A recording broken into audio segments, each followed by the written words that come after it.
있습니다. 로마서 10장 16절에서 21절 교독합니다. 그러나 그들이 다 복음을 순종하지 아니하였도다. 이사야가 이르되 주여 우리가 전한 것을 누가 믿었나이까 하였으니 그러므로 믿음은 들음에서 나며 들음은 그리스도의 말씀으로 말미암았느니라. 그러나 내가 말하노니 그들이 듣지 아니하였느냐? 그렇지 아니하니 그 소리가 온 땅에 퍼졌고 그 말씀이 땅끝까지 이르렀도다 하였느니라.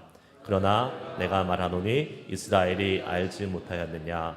먼저 모세가 이르되 내가 백성 아닌 자로서 너희를 시기하며 미련한 백성으로서 너희를 노엽게 하리라 하였고, 이사야는 매우 담대하여 내가 나를 찾지 아니한 자들에게 찾은 바 되고 내가 묻지 아니한 자들에게 나타났노라 말하였고, 이스라엘에 대하여 이르되 순종하지 아니하고 거슬러 말하는 백성에게 내가 종일 내 손을 벌렸노라 하였느니라. 아멘. 할렐루야, 할렐루야. 네, 주님을 찬양합니다. 예배하시는 우리 모든 성도님들에게 하나님께서 주시는 복된 은혜가 오늘 이 밤에 가득하기를 주의 이름으로 축복합니다. 창문을 한번 보세요. 지금 아직도 환합니다. 예, 이제 날이 환해졌어요. 수요일 날 어두워서 못 오신다고 하시는 분들은 이제 오셔야 돼요. 환해요. 예, 환해서 다 오실 수 있어요. 차도 안 막혀요? 차가 많이 막힌다고요? 네, 맞아요. 이제 밝으면 차도 막히고 이유를 대자면 이제 한도 끝이 없는데, 하여튼 이 자리에 나와 계신 여러분들은 하나님께서 은혜를 주셔서 함께 하시는 줄 믿습니다. 우리 단체 공주로 갔듯이 송택님 장로님이 어저께 하나님의 부르심을 받으셨습니다. 송택님 장로님이 이제 2018년도인가 19년도인가 정확히 저는 잘 모르겠지만 제가 오기 전일에서 이제 저희 교회에서 이제 오랫동안 섬기시다가 이제 따님 계신 먼 곳으로 가셔서 그곳에서 이제 계속해서 신앙생활을 하셨기 때문에 엄밀히 말하면 저희 교인이 이제 더 이상은 아니죠. 오피셜리는.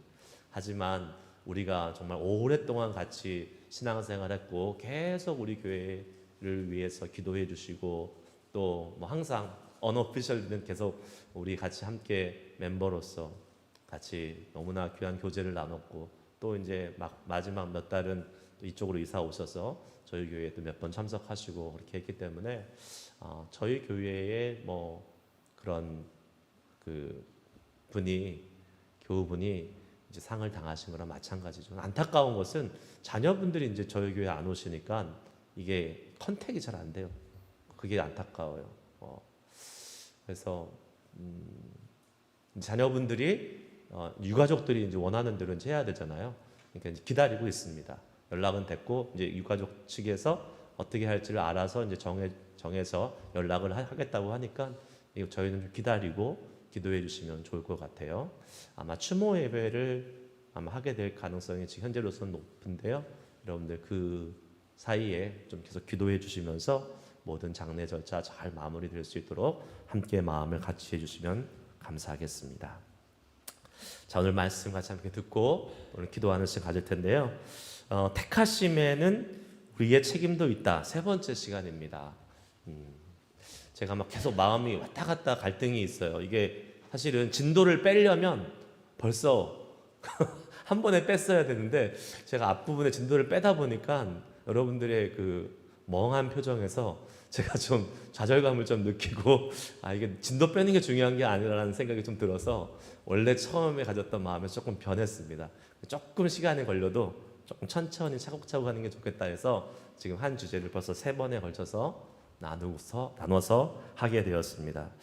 지난 시간 우리 마지막 본문 말씀을 좀 돌아가서 거기서부터 다시 한번 시작했으면 좋겠는데요. 14절 15절 말씀 한번 같이 읽어보도록 하겠습니다. 오늘 본문은 아니지만 계속 이어지는 말씀이기 때문에 한번 같이 읽겠습니다. 시작. 그런즉 그들이 믿지 아니한 이를 어찌 부르리요? 듣지도 못한 이를 어찌 믿으리요? 전파하는 자가 없이 어찌 들으리요? 보내심을 받지 아니하였으면 어찌 전파하리요? 기록된 바 아름답도다 좋은 소식을 전하는 자들의 발이여 함과 같으니라. 아멘. 지난 시간에 이 부분에 대해서 한번 조금 더 이렇게 말씀을 나눴지만 오늘 조금 더 구체적으로 과연 아름답도다 좋은 소식을 전하는 자의 발이여, 이 부분을 좀 한번 우리가 묵상하면서 같이 더 살펴보고 계속해서 오늘 말씀을 진행했으면 좋을 것 같아요. 복음을 전하는 자들의 발을 뭐라고 얘기했어요? 아름답도다라고 얘기했습니다.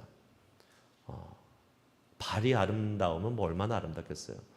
그런데 복음을 전하는 자의 발은 아름답다. 즉, 그 발이 아름답다고 얘기하는 것이 아니라 복음을 전하고 있는 그 행위, 그 복음을 전하는 그 모습, 전도가 아름답다라고 이야기하는 것입니다.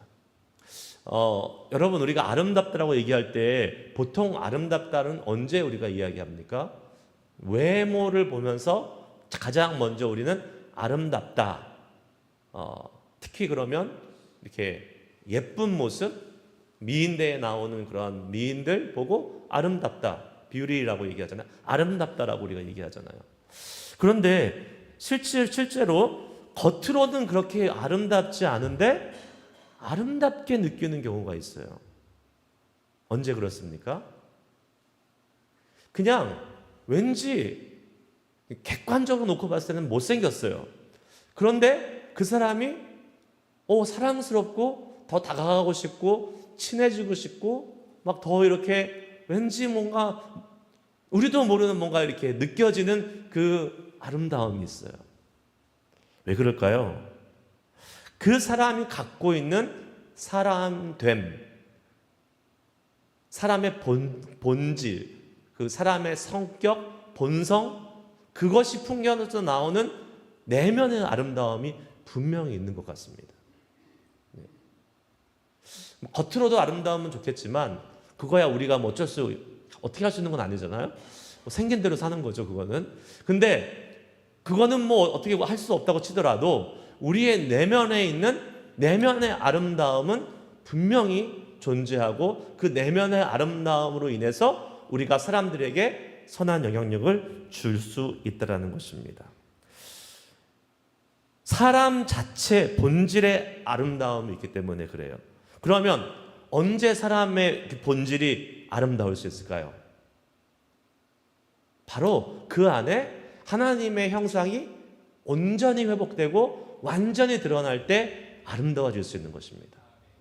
구약시대에 그 모세가 시내산에 올라가서 하나님과 오랫동안 같이 함께 있다가 내려왔을 때에 사람들이 그 얼굴에서 뭘 봤어요?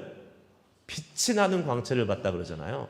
다른 말로 하면 범접할 수 없는, 오히려 두려워할 정도의 그 광채가 났다 그랬어요. 아름다움의 극치 속에서 그 모세가 하나님의 영광을 드러내고 있는 그 아름다움을 보게 됩니다. 또 시편 기자는 시편 8절 1절에서 이렇게 고백하고 있습니다. 한번 같이 읽습니다. 시편 8편 1절 말씀입니다. 시작. 여호와 우리 주여인데, 여호와 우리 주여, 주의 이름이 온 땅에 어찌 그리 아름다운지요, 주의 영광이 하늘을 덮었나이다. 아멘. 뭐라고 얘기해요? 뭐가 아름답다고 얘기해요? 주의 이름이 온 땅에 어찌 그리 아름다운지요. 주의 이름이 아름다운 게 도대체 무슨 말이에요? 이름이 뭐 아름다운 게 있어요?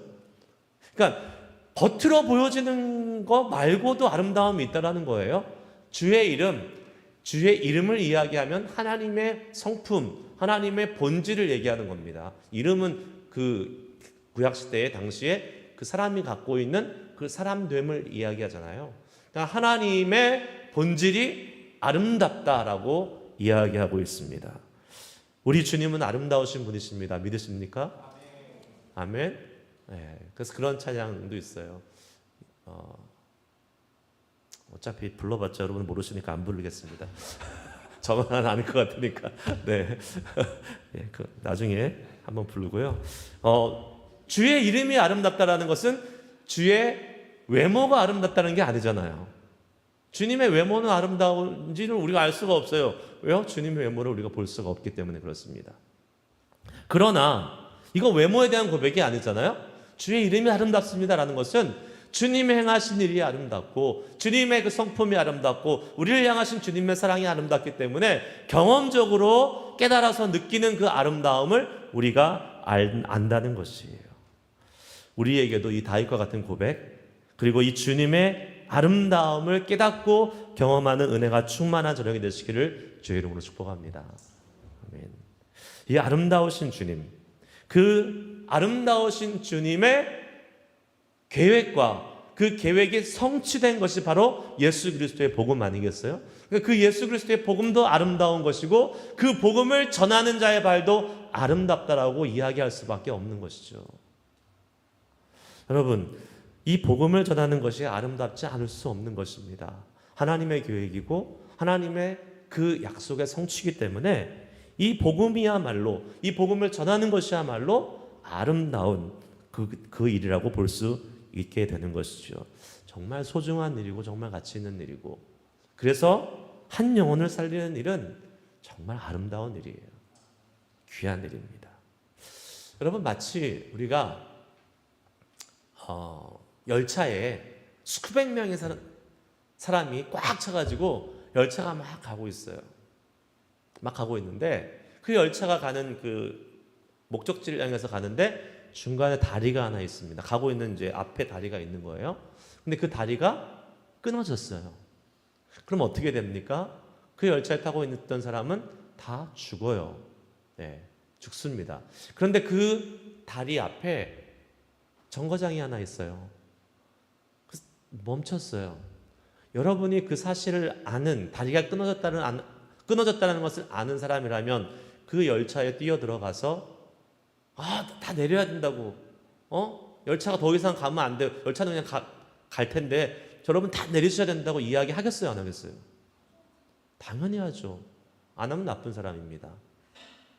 당연히 해야겠죠. 그래야 사람들의 목숨을 구할 수 있잖아요. 그래서 사람의 목숨을 구하면 그 다음날 신문에 나겠죠. 이야, 아름다운 선행. 이렇게 나오잖아요. 아름다운 선행. 수백 명의 사람을 구한 아름다운 선행이라고 나올 거예요. 여러분, 우리 지금 똑같은 일이 우리 주변 사람의 영혼에도 벌어지고 있는 것입니다. 우리가 그 사람들을 그대로 있다가 그대로 놔두다가는 영원한 죽음에 이른다는 것을 아세요, 모르세요, 여러분? 알죠. 근데 우리는 그러면 전해야 돼요, 안 전해야 돼요? 그 사실을 전하고 알려줘야 돼요. 안 그러면 나쁜 사람이에요. 적어도 우리가 이렇게 살다가는 죽어요. 지옥 가요. 근데 그 말을 다른 말로 돌려서 우리가 어떻게 얘기하는 거예요? 예수 믿으면 천국 가요, 이렇게 얘기하는 거죠. 진짜 급할 때 너 예수 안 믿으면 지옥 가. 협박이라도 해서라도 진짜 구원시키고자 하는 마음이 있을 때 이렇게 얘기하지만, 사실 그냥 전도할 때는 예수 안 믿으면 지옥 가, 이렇게 얘기하면 지옥 갈 거야, 이렇게 반응이 올 가능성이 더 높습니다. 여러분, 그래서 지혜가 필요한 거예요. 근데 결론은 그거 아니겠습니까? 적어도 그 사람들에게 죽음의 길을 가지 않고 생명의 길로 갈 수 있는 기회는 우리가 허락해 줘야 되는 거 아니겠어요? 사실 복음을 전하는 것은 우리가 맡은 아주 소중한 사명입니다. 그런데 이 복음을 전하는 것이 잘 안 되는 이유가 여러 가지가 있을 수 있겠죠. 여러분들 한번 생각해 보세요. 우리도 이제 복음을 전하는 일에 열심을 갖고자 하는데, 근데 실질적으로 잘 안 되는 경우들이 많이 있어요. 저도 한번 생각해 봤습니다. 어떤 이유가 있을까? 제일 많이 이렇게 우리가 들 수 있는 이유는 나는 좀 성격상 사람들에게 이렇게 막 다가가서 이야기하는 게 쉽지 않은 성격이에요. 이렇게 얘기할 수 있는 사람이 있어요. 소심한 사람들, 좀 부끄러움을 많이 타는 사람들 앞에 잘 나서지 못하는 사람들, 말을 이렇게 쉽게 풀어갈 수 없다라고 생각하는 사람들에게 그 사람들이 이야기할 수 있는 어떤 익스큐즈는 나는 성격이 소심해요. 나는 성격상 복음뿐만 아니라 어떠한 이야기도 사실 잘 전하지 못해요 라고 이야기할 수 있을 것입니다. 그러나 여러분, 우리가 소심하다고 해서, 내성적이다고 해서 죽어가는 사람들을 그대로 방치하는 것은 익스큐즈가 돼요, 안 돼요? 안 되는 거죠. 안 되는 거예요. 그럼 어떻게 해야 됩니까? 나는 소심한데? 난 내성적인데 어떻게 해야 돼요? 익스큐즈가 안 된다며요. 어떻게 해야 돼요, 그러면? 네? 해야 돼요. 그냥 해야 돼요. 소심하다니까요. 말을 못한다니까. 어떻게 해야 돼요? 기도해야 돼요. 어떻게 기도해야 돼요? 하나님, 나에게 담대함을 주세요. 나에게 이 나의 소심함과 나의 이 성격을 뛰어넘을 수 있는 복음에 대한 열정을 주세요라고 기도해야 돼요. 하나님이 그 성격을 바꾸실까요? 안 바꾸실까요? 바꾸십니다. 저는 바꾸신다고 믿어요. 말씀드리잖아요. 저는 엄청 소심한 사람이라고. 엄청 내성적인 사람이라고요. 그러면 아유, 목사님들은 다 그렇게 얘기해요. 엄청 저는 내성적인 사람이에요, 진짜. 오죽하면 제가 중고등부 시절에 교회를 가면 저희 교회 그 선배들이 야, 너 말 좀 해라. 너는 벙어리냐? 중고등부 시절 때 여러분 얼마나 막 활달해요, 애들이. 보통은 막 활달한데 저는 교회 가면 한마디도 안 했었대요, 제가. 그 사람들이 저기서 벙어리인 줄 알았대요. 말 좀 하라고 이렇게 얘기할 정도로 제가 아주 내성적이면서 과묵한 사람이었어요. 그런데 너무 말을 많이 하죠. 설교를 너무 길게 하잖아요. 문제죠, 그래서. 예.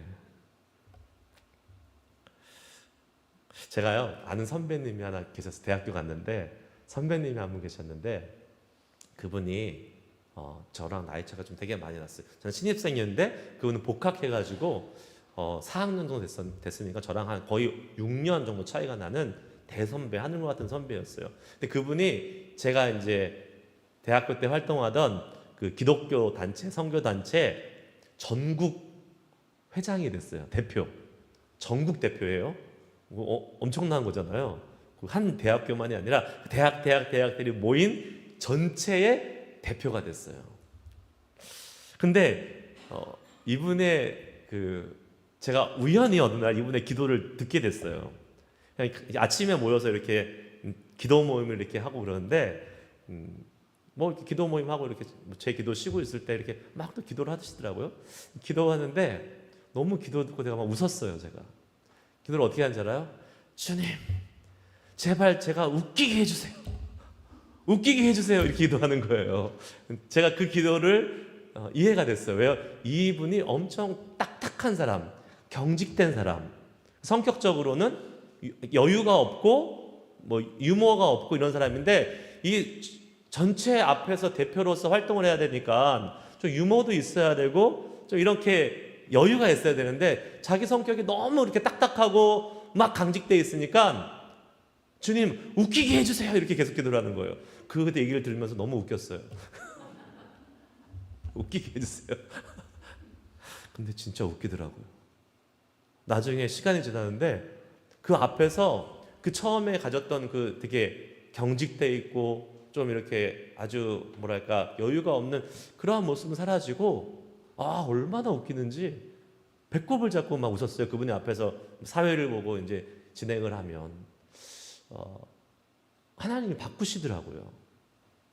바꿀 수 있습니다, 여러분.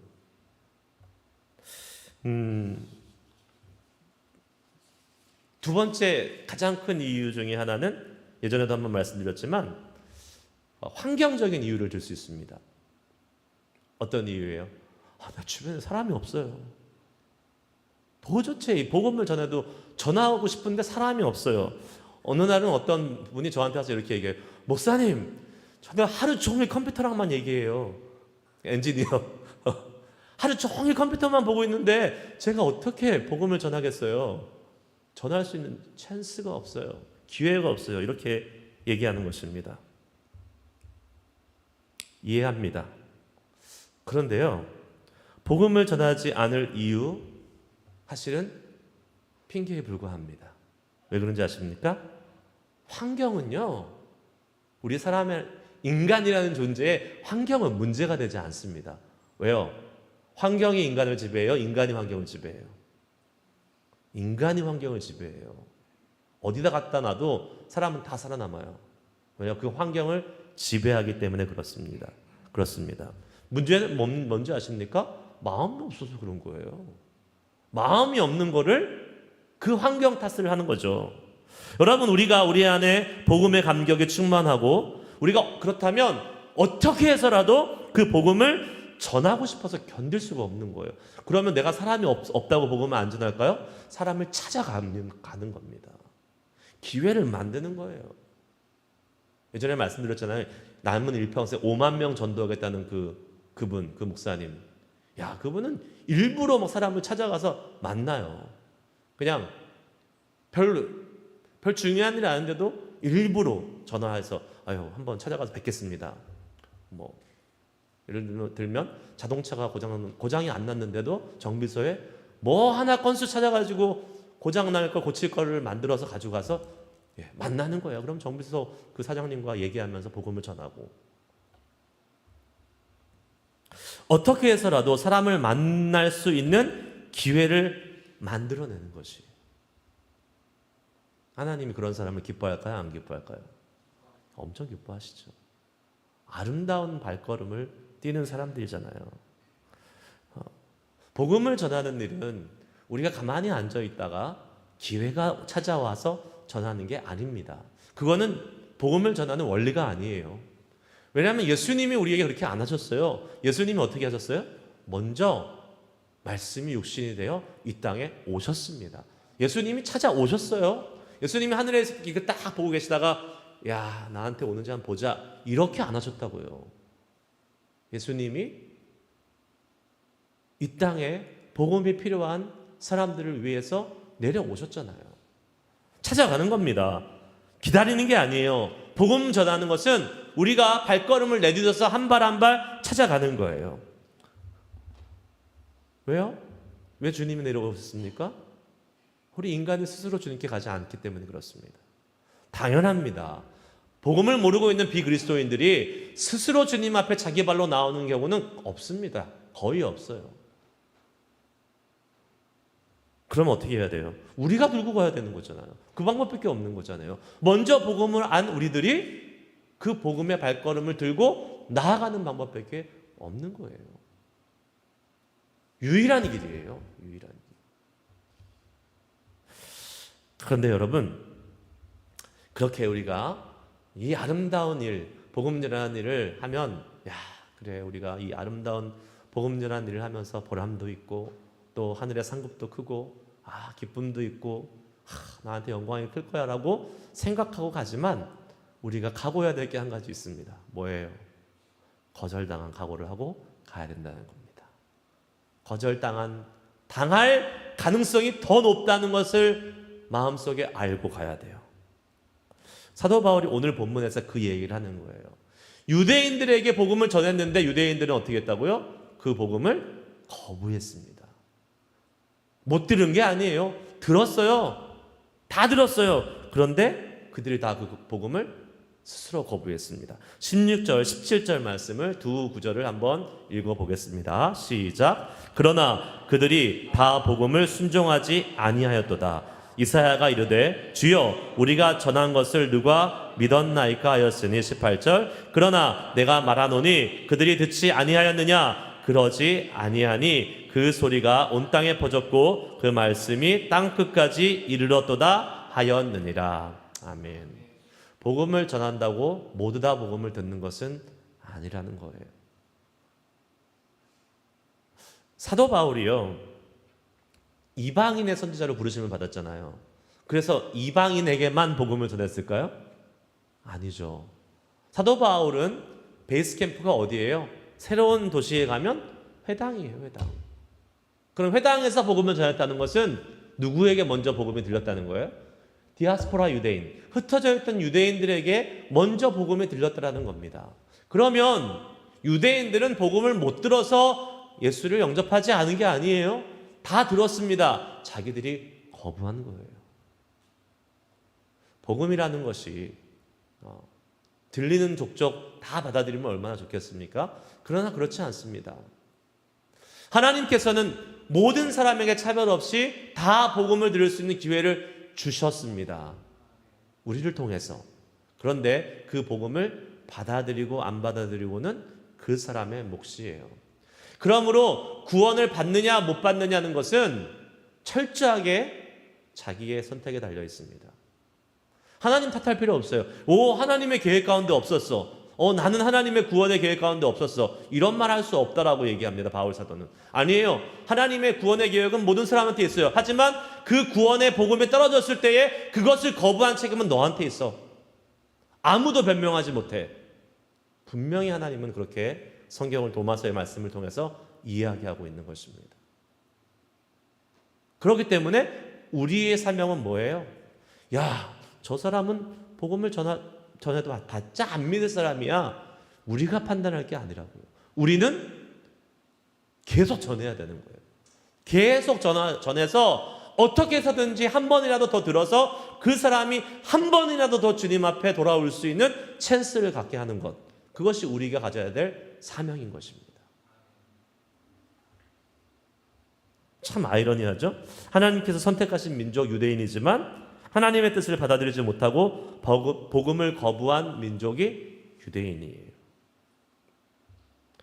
우리가 해야 될 일은 복음을 전해야 되는 겁니다. 받아들이든 받아들이지 않던 그것은 그 사람의 몫이에요. 우리의 몫은 아니에요. 우리가 거기에 영향을 받을 필요가 없다라는 겁니다. 그래서 예전에 제가 한번 말씀드렸어요. 제가 대학교 때 활동하던 그 기독교 단체에서 했던 전도하러 나갈 때마다 함께 같이 리마인드 했던 표. 전도는 성령 안에서 예수님만 전하고 그 결과는 하나님께 맡기는 것이다. 전도는 성령 안에서 예수님만 전하고 그 결과는 하나님께 맡기는 것이다.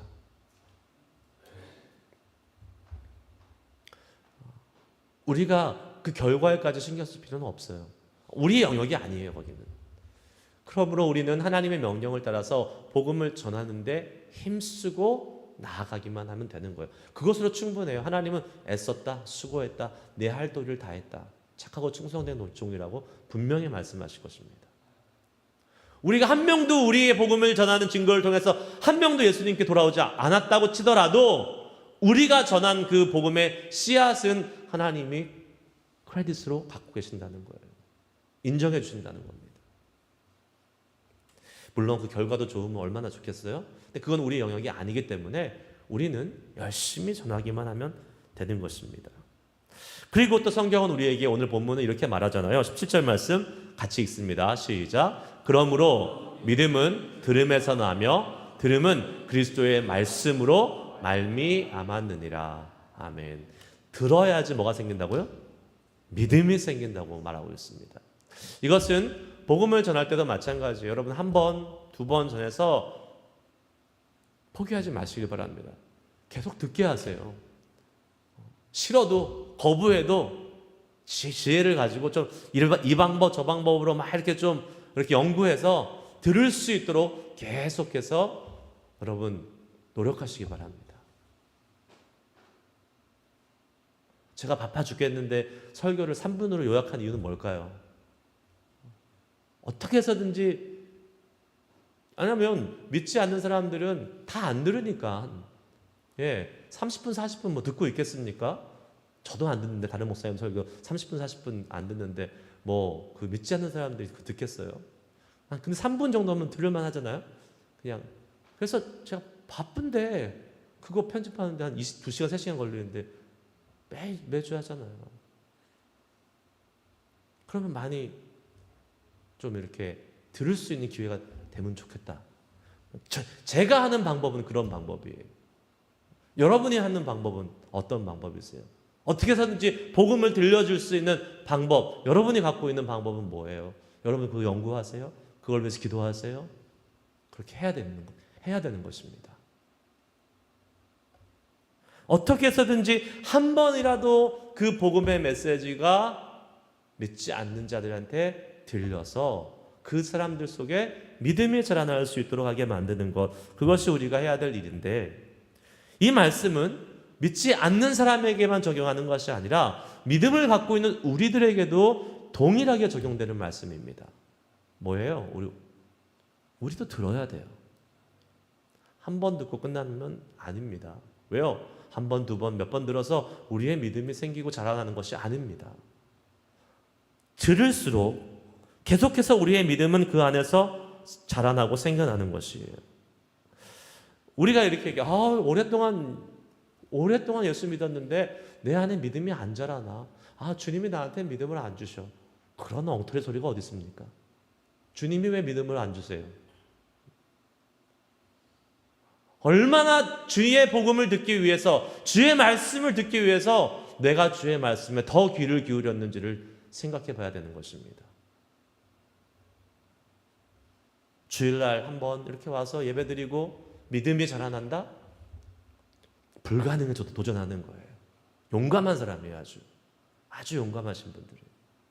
제가 말씀드리잖아요. 주일 한번 예배드리면 근근히 그냥 유지하는 거예요. 근근히.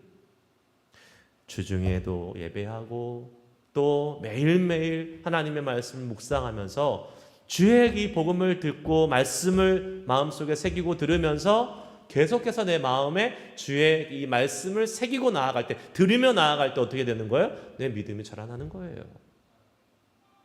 그거 없이 쉽지 않습니다. 오래 신앙생활을 했음에도 불구하고 나의 믿음이 그대로 답보하고 있어요? 아직까지 애기 같아요? 그러면 심각하게 고민해 보세요. 내가 주님의 이 복음의 말씀을 제대로 듣고 있는지. 얼마나 듣는다는 것이 여러분 그냥 이렇게 앉아가지고 예배 시간에 그냥 왔다 가는 게 듣는 것을 또 의미하는 것은 아닙니다.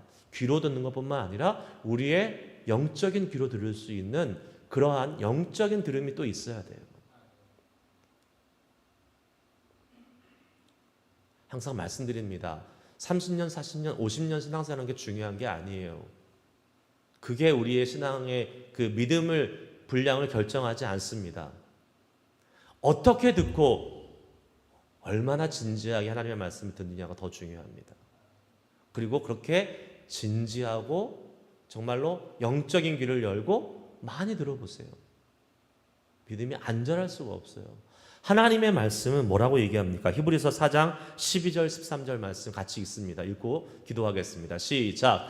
하나님의 말씀은 살았고 운동력이 있어 좌우의 날선 어떤 것보다도 예리하여 혼과 영과 및 관절과 골수를 찔러 쪼개기까지 하며 또 마음의 생각과 뜻을 감찰하나니 지으신 것이 하나라도 그 앞에 나타나지 않음이 없고 오직 만물이 우리를 상관하시는 자의 눈앞에 벌거벗은 것 같이 드러나느니라. 아멘. 하나님의 말씀을 들을 때마다 우리의 모습이 주님 앞에 완전히 벌거벗은 것처럼 드러나야 돼요. 나의 영적인 상태가 드러나야 되고 나의 그 영적인 그러한 액면가가 하나님 앞에서 이렇게 딱 드러나야 돼요. 사람들 앞에서는 숨기고 있을 수 있지만 주님의 말씀 앞에는 나 진짜 이거 50년 60년 예수 믿었는데 주님 이것밖에 안 됩니다. 주님 오늘도 하나님의 말씀으로 저를 다시 한번 성숙하게 해주시고 자라나게 해주시고 하나라도 더 배우게 해주셔서 주님 성숙한 믿음의 사람으로 저를 세워주시옵소서 라고 기도하며 주님 앞에 나아가고 늘 말씀 앞에 겸손히 엎드려서 나아갈 때에 이 말씀의 능력이 우리 가운데 나타날 줄 믿습니다. 오늘 이 시간 함께 이제 기도하실 텐데 주님 앞에 다시 한번 이 복음과 이 말씀의 능력에 대해서 한번 여러분 묵상하시면서 주님이 여러분에게 오늘 이 말씀을 통해서 어떠한 교훈과 또 도전을 하고 계시는지를 한번 스스로 반응해 보시기 바랍니다.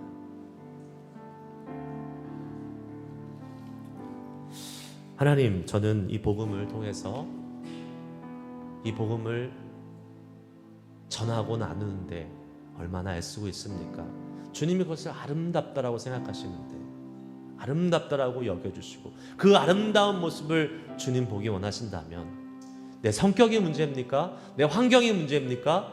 주님, 그거 아무 상관없습니다.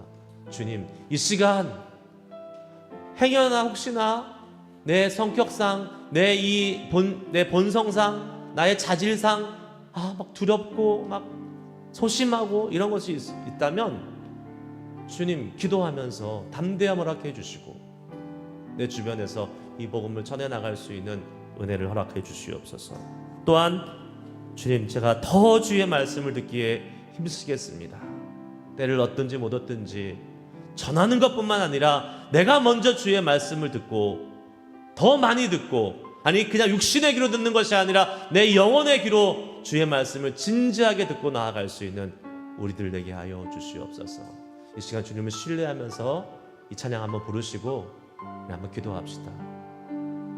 그냥 우리의 상황의 어려움과 상황의 두려움만을 간구하면서 하나님 내 상황 좋게 해주세요 이게 아니라, 주님 내가 갖고 있는 이 영적인 어린아이와 같은 그 모습, 영적인 담대함이 없는 그러한 모습들을 주여 불쌍히 여겨주시고 이 시간 담대하게 주님의 능력으로 복음을 전하고 나누고 그러한 복음의 능력대로 살아갈 수 있는 우리를 되게 하여 주시옵소서. 그러한 소망을 가지고 이 찬양 한번 부르시고 오늘 말씀 반응하며 기도하도록 하겠습니다.